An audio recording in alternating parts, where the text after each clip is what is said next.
toxic masculinity. That is, I believe, a bingo square. So yeah, I'm curious. I'm curious what you guys think about all these stories. I thought it was quite a lot of good stuff. I think Yankee the Rebel here, if you notice, that's Ashley. I think she did a great job in collecting news stories today. So I was impressed, and thank you, Ashley, for calling me and letting me know that I was muted. I mess that up sometimes. All right, let's see here.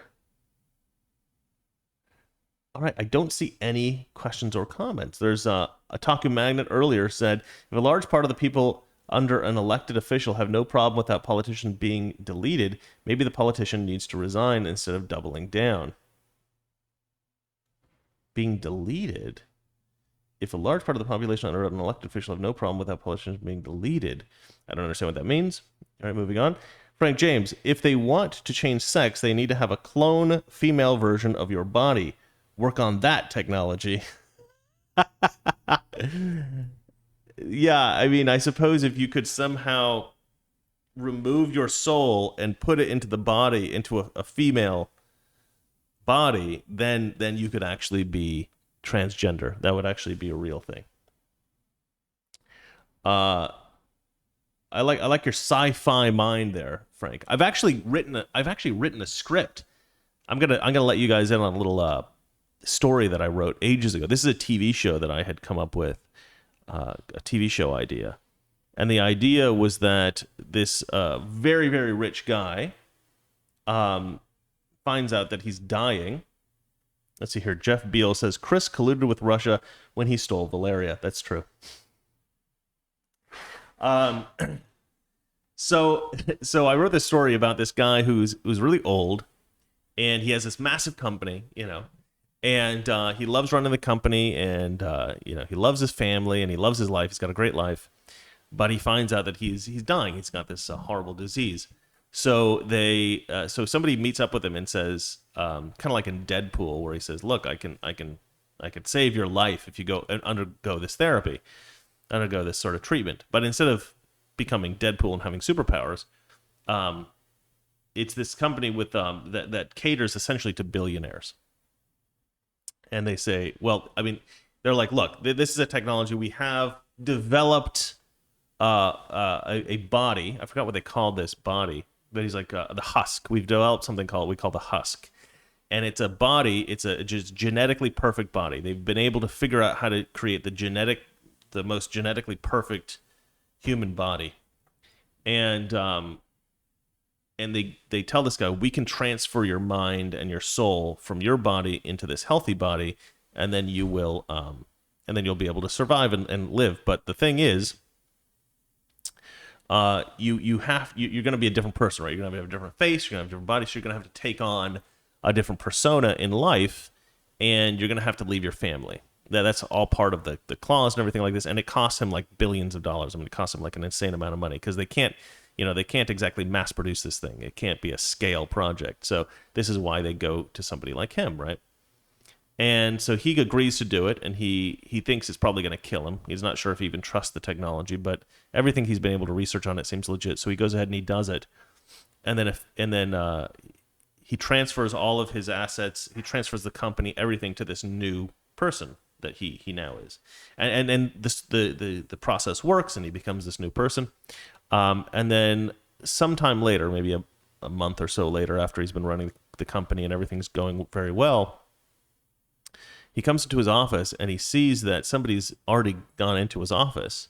And he's like, what's going on? It's early in the morning. He opens up the door. He looks in, and a guy turns around the seat, and it's him. It's his exact face. It's the husk, but it's a different person, obviously. And he's like, what the hell is this? And the guy's like, oh, you thought you were the only one. And this company has gone to many billionaires, old men, most of them, who are dying. And so there's like 17 of them in the world. And so they go around trying to find everybody that looks the same. I forgot what I called that story. That was a pretty good script, actually. Anyway, story time is over.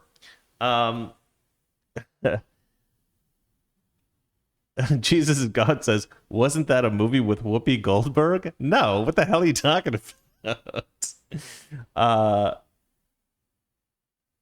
Bigfoot the Chipmunk says, sounds like a deal with the devil to me. I've written about that too, deals with the devil. I have a story about that as well, but it's not that one. Let's see. Yankee the Rebel wrote, thank you, sir. You are welcome, madam. Let's see. Frank James says, we got our first bingo today. 4 squares. Way to go, us. No mention of Doge, says Gabriel. Let's have a look at Doge real quick before we end the show. Oh, looks like it's gone down quite a bit. We're at 4.6. Oh, that's crazy. I was trying to figure out whether I should dump it and then try to get it back on a low. So if you haven't tried to get, so I knew there was going to be, a huge dip after Saturday, but I didn't know exactly how far down it would go. This is about as low as it's going to go. I thought 44 was going to be the bottom. So I think now is a really good time. If you wanted to invest a little bit of money, $100, $1,000, whatever you have around. Again, don't invest stuff that you can't lose, please. You don't want you to lose your life savings on this stuff because it is very volatile. Like if you invested just before Saturday, you would have lost, I think, half your money almost. Not quite half, maybe a third. So you want to invest obviously when it's low and take it out when it's high. But now is a really good time. I mean, 46 is the lowest it's been in a few days. So I think it got to 42 on Saturday. And I'm talking about cents here, right? Everybody thinks that Doge is going to get to $1.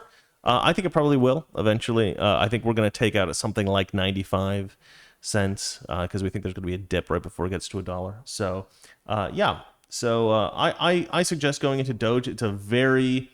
Oh, the SpaceX thing is what he's talking about. Yeah, so now you can use Dogecoin. If you have enough Dogecoin, you can actually buy a trip on SpaceX using Dogecoin.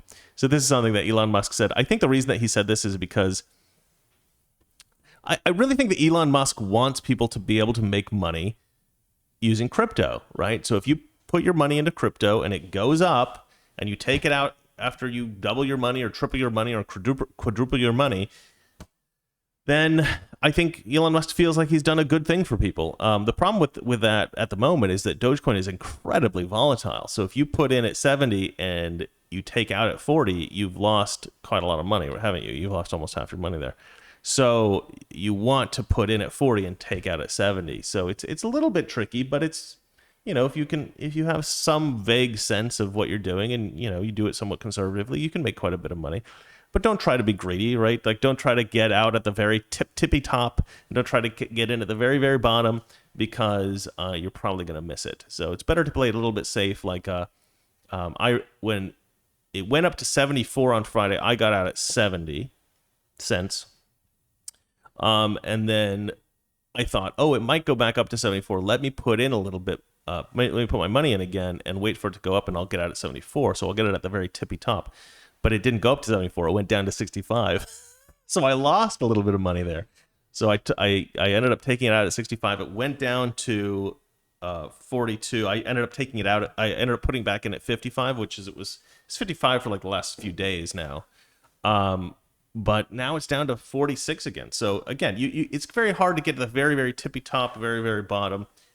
You want to get it somewhat at the top, somewhat at the bottom, and you guys know how to do this crap, but it is tricky. It's a tricky game. I'm not an expert in it.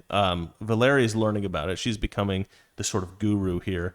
I'm just kind of, for the most part, going along with what she's had to say. But so far, the only advice that I will give you guys is when I'm pretty dang sure about something. And I was very sure that Doge was going to go up, so I recommended Doge. It did go up, and I was pretty dang sure that there was going to be a huge dip on Saturday, and there was a huge dip on Saturday. So I wanted to try to encourage everybody to take their money out on Friday. And so so far the two things that I've said have come true. But I think that my success in recommending things comes from my reluctance to say anything that I'm not really sure about. And the only things that I will ever advise you guys on are things that I'm very, very sure about. And even then, there's always going to be the caveat that, I don't really know what I'm doing. It's still a guess, right? I still could be wrong. But so far I've been right about both of those things. So that's I feel pretty good about that. I don't want to ever steer anybody wrong so that they lose money. But anyway, so that is it for me for the day. Jeff Beal asked if I had covered the Iran military swarming our naval troops. I actually haven't heard about that, so I'm going to look that up right now. Okay, it's the end of the show, and I will see you guys tomorrow. Good night. Hold on. I need my thing. All right.